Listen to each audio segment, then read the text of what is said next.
Inuro ng ilang fire safety at drill ng Bureau of Fire Protection of BFP Dagupan sa mga miyembro ng Division of Federated Parents Teachers Association o DFPTA ngayong buwan ng Fire Prevention Month.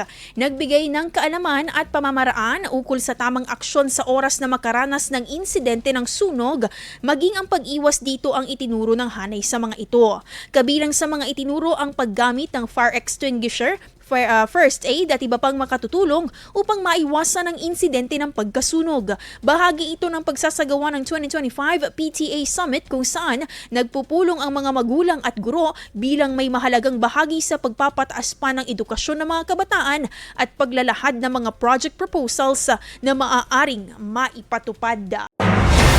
IFM News. IFM News. IFM News.